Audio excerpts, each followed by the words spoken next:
Spokane, facing up bone-chilling and dangerous temperatures, declared a state of emergency for the unhoused. In a heartwarming display of community spirit, 4 whole churches bravely opened their doors as warming centers. Yes, you heard that right. 4 out of 200 churches conveniently forgot the other 200 churches conveniently forgot the love thy neighbor part of their mission statements. Shocked face.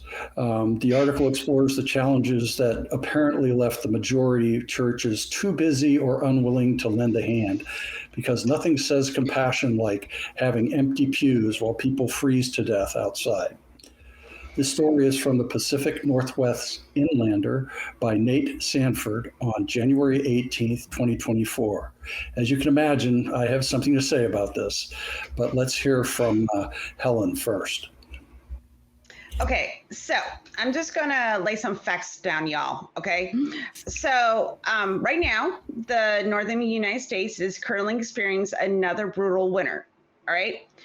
And I wanna throw out some statistics because I want people to understand how kind of screwed up this is. So keep in mind, there are 16 million vacant homes in the United States. And I went to the United Way website, and I just want to read something really, really quickly. Despite how many homes there are in the U.S., over 580,000 Americans are experiencing homelessness. There are currently 28 vacant homes for every one person experiencing homelessness in the United States. Now, I know this money's about the Jewel organization in Spokane and what they were facing when they were trying to get the churches to be like, hey, you want to do some charity and open your doors to people that might freeze to death? You want to do that? That'd be great.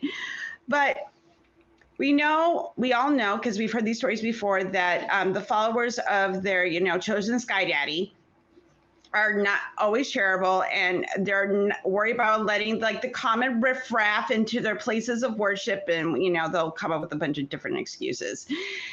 And honestly, if you follow the lessons of Jesus and your God about charity and opening, your heart and home to, someone that is suffering, but you're not doing it, I kind of think you're a hypocrite and a butthead. That's my opinion. Just gonna point that out. In that order. and I understand there's a little bit of concern, but there was going to be staff that were going to help, keep an eye on people and make sure, that things wouldn't get out of control. This wasn't like they were just going to open the doors and then they were just going to let, homeless people in, people that have, mental health issues or drug addiction. They were going to make sure that they were safe and also the property was safe. So I don't understand why this is happening, and I have more to say about what's going on with homelessness in the United States because it's something I really care about because I live in one of the states. Actually, I live in a city that was voted one of the worst places for homeless people.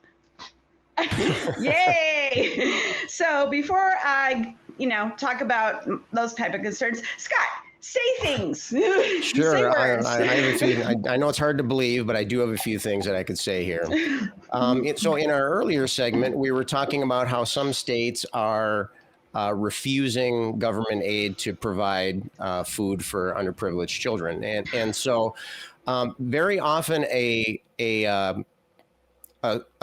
an accompanying argument is that, well, no, that shouldn't be the government's responsibility. That should be for individuals to decide if and when and how they want to help out with that. So, well, here's a great way for that to happen, right? Open those doors, churches. Your warm buildings are sitting empty while there are people freezing outside. And I do need to point out that as the sole Minnesotan on the panel here with a bunch of, Floridians and Caribbeans here, then I think I'm legally obligated to say cold. That's not cold, right? I'm the only one wearing a fleece. You all are wearing short sleeve shirts. So, but anyway, now that I've satisfied my legal obligation to complain about the cold, I understand that there is an issue with there's concern in the neighborhoods about security, and that's one of the main reasons that these buildings are not being open to the public. They're worried about people being in, crime can increase when there's people in the neighborhood that don't normally live there. Right. And so, but they've addressed, they said, they were talked about this in the article, they've addressed those issues. What they do is they gather people together and they bus them to these locations. They don't have people collect and gather outside of the church. They take the people directly there. The only thing that the church is being used for is for sleeping in, for just staying there for the night, and maybe having a meal and having a little bit of safety and a little bit of and a roof over your head.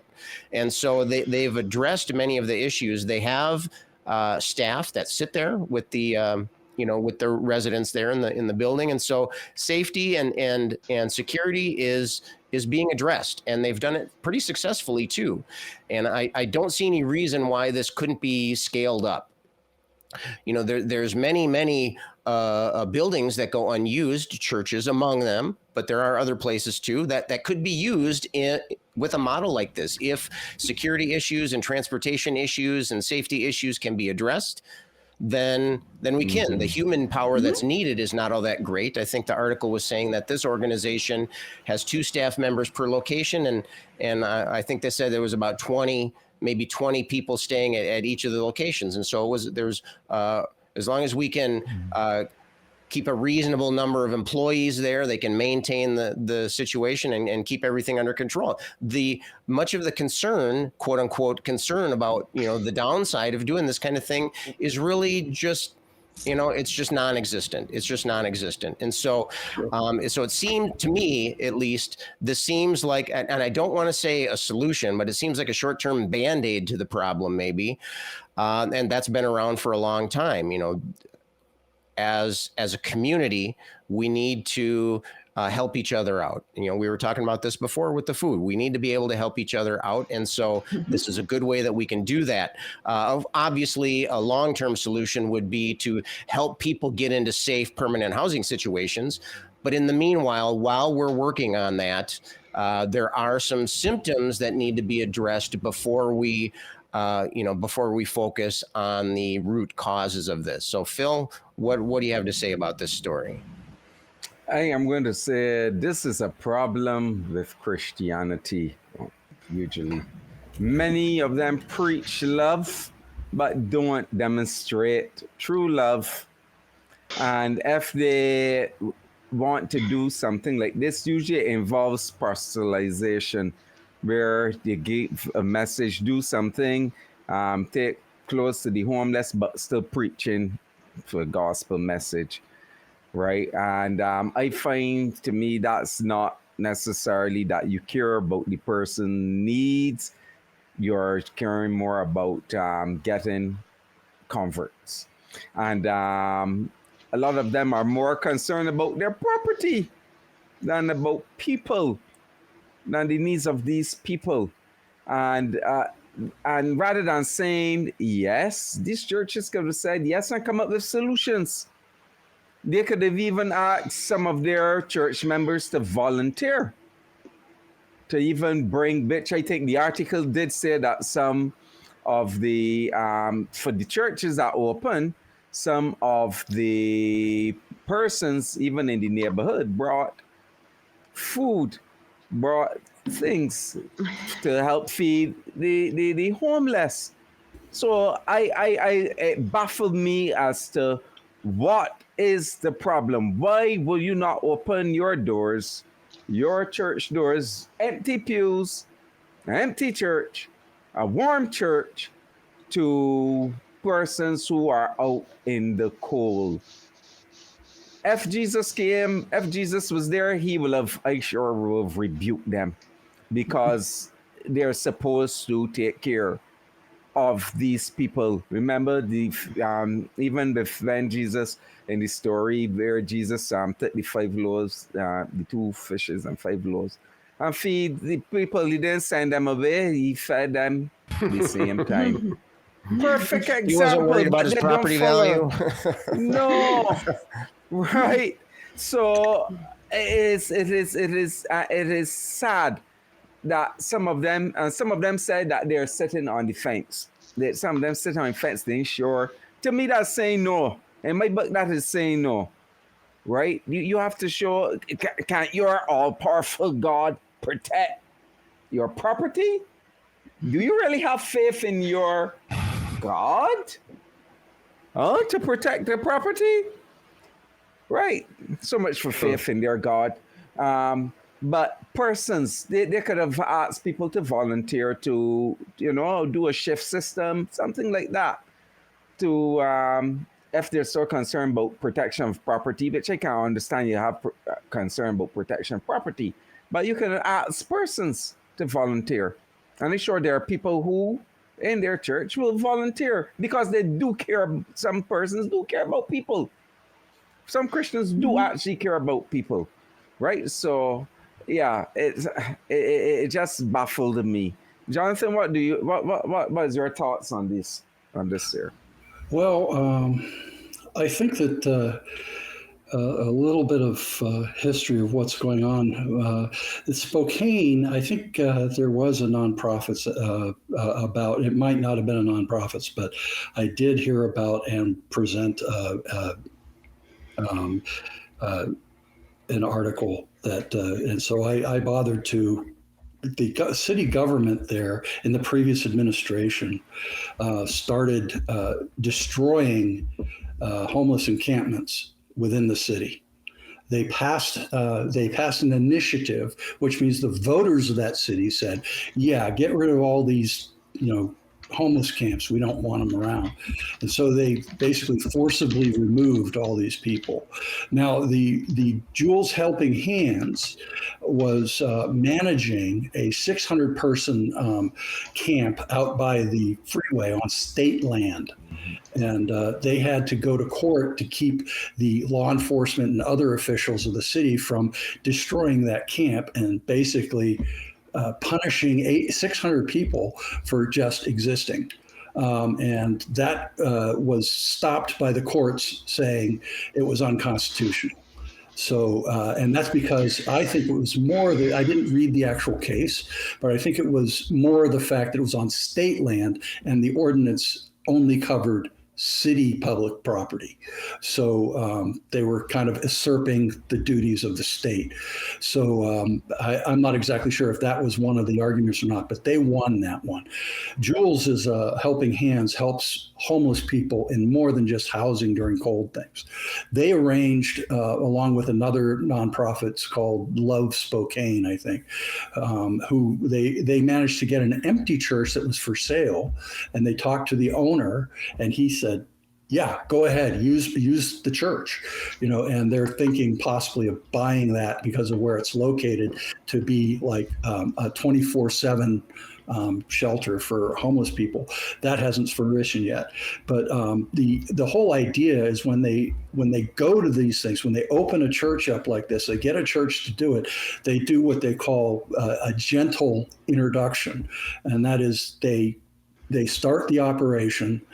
They go and talk to the neighbors, tell them what they're doing. They bring them into the place and show them all the security things, that the people aren't allowed to leave the property. Like the first one was an incident where they had a lot of the homeless just left and were sleeping around the local neighborhood, upsetting everybody. And, there were a lot of other issues with it. And so they directly started dealing with those issues right away. And they, this time they did it. They got 4 churches, which is the maximum they had people to man at this point. And they did. And when the neighbors realized what was going on and how they were doing it, they were on board. In each of those neighborhoods, different neighborhoods for the 4 churches. And they, as Phil alluded to, they bust them in. They, I don't know if it was Phil or Scott. I'm sorry if I misattributed. Scott. But Scott. They bust them in. They supervised them. They brought them into the church. They weren't allowed to leave unless they were taking them back to where they came from. And that sort of rules. And then they would get a hot meal, usually brought in by the neighbors, or from Jewel themselves. And so 20 per church, that's not a lot of people to keep track of. So they really have been working on this for a long time, much before the city decided to declare an emergency. And the city itself did put more beds in the existing shelters that they run, about 183. But as you can see, that is nowhere near enough. And so these churches were desperately needed. But, some of the people, I think the government was helping them and started supporting Jewel for one reason only. They didn't want the bad press like they got for busting up the settlements before. And they didn't want the television crews coming around and photographing frozen dead bodies on their streets, and that might piss off their local people and their cats. Probably would upset the cats a lot. So, they don't want to upset people with that kind of visual stimulation. So I think that not only is this a no-brainer, I'm surprised that the city government didn't come up with this themselves and come up with an ordinance saying that 501c3 organizations must assist in emergency situations like this. That would make the churches part of that too. So, they would have to help. And that would mean getting volunteers, staff, that whole 9 yards. If I was there, I'd volunteer to spend the night, why not? I'm not doing anything. I'm retired. But anyway, I guess, Helen, you get the next stab at this. So I just wanted to briefly say that homelessness is complex, and people just don't end up homeless, and it's not because they lack work ethic. Remember that type of shit from the 80s that were kind of spewed out in the 90s, and it's caused by a whole bunch of factors: loss of job, mental health issues, drug and alcohol addiction, and a lot of people that have mental health issues use substances as a coping mechanism. And but I have to imagine, and this is something that I had to break out of, that somehow homeless people were less than, but everybody is just a couple steps away from being homeless. I don't think people realize how close you are. And we saw this with the 2008 financial crisis. We'll probably see it again and again, especially, as we were talking about in the last segment about income inequality, it's going to get worse. And I also want to point out that as we go through these weather events, and climate change is a thing now, everybody, and we're having these extreme weather events, there are going to be more people that are going to be displaced. And there are going to be more people that don't have places to go. And it's going to be it's going to be up to the government to figure out what they're going to do. This is just a microcosm of a major issue that's not just going on in the United States, but it's going on around the world.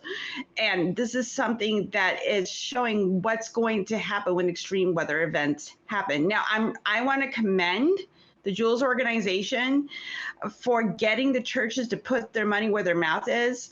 I mean, they asked 200 churches and only 4 were just sure, yeah, we'll help out. And this is a repeating pattern, everybody. We've seen this before, and we'll see it again. And I want to point out, when I hope our audience reads this article, and when I read through it, I loved how each section was separated by how cold it was. So the week of January 7th, when this was published, the coldest was a -2 degrees, and the highest was a balmy 29, y'all. It was so warm. Now, granted, I've experienced weather like that when I lived in New Hampshire, but now I live in Sunshine State, also known as DeSantis' butthole. And I sometimes forget how deadly these temperatures can be. And like I said, with the climate change thing happening, it's just going to get worse. And we're going to have to think about how we're going to deal with not only homelessness, but how it's going to affect infrastructural infrastructure, financial contributions, and how we're going to pay for things, public funding, heating and cooling, food production and distribution, and it goes on and on and on and on. So again, this is just one example, not only of churches, not putting more their money where their mouth is and not following what Jesus said, but it also is a reminder that we are facing this climate crisis and what is not, and it's affecting homeless people, and eventually it will affect you. So, that's the last I'm going to say about it. Scott, say words. I think the big takeaway from the story should be that of compassion and generosity. Okay, where many of us are in positions where we can help others, and I think that we should. I think that we have a moral obligation to each other to provide that kind of help when it's available. I think it's important that we point out here that, it's easy for an atheist show like this to say, ha, ha, ha, they asked 200 churches and only 4 of them, agreed to it. Well, many of those churches might not have been equipped or ready to do that. I think in some ways this was kind of a pilot program, or at least I hope that it's the beginning of the story rather than the end. My hat goes off to the Jewel Helping Hand, Jewel's Helping Hands organization. And so I think it's an excellent proof of concept at the very least. And so there's been success. They've managed it too, by the way. Yeah, and so I think that the city of Spokane. And by the way, am I the only one that pronounces it Spokane? I noticed that some of you said Spokane. I hope this is not another pecan kind of thing. So I hope this gives motivation for the people of that city in eastern Washington State, and that they can expand on this program, and that maybe other cities throughout the nation can learn from that and can help us to provide these basic needs. I have to make a cold comment here. If I live in a place where it's painful to walk out to your car from your house. Okay. I can't even imagine trying to sleep outside when, in the winter. It's just, it's inhuman. And so, so I hope this helps us to be more human. Phil, do you have a last word for us? Yeah, I do. And let's say what comes to mind is when there was a hurricane about to hit, Joel Osteen refused to use his large mega auditorium as a shelter. He kept the doors closed. And even after the storm. And as I said before, no hate like Christian love. That's what I have to say. All right. Yeah. All right. That's what Phil had to say, and that's what we had to say. And if you want to hear more of what we have to say, then just click right up here.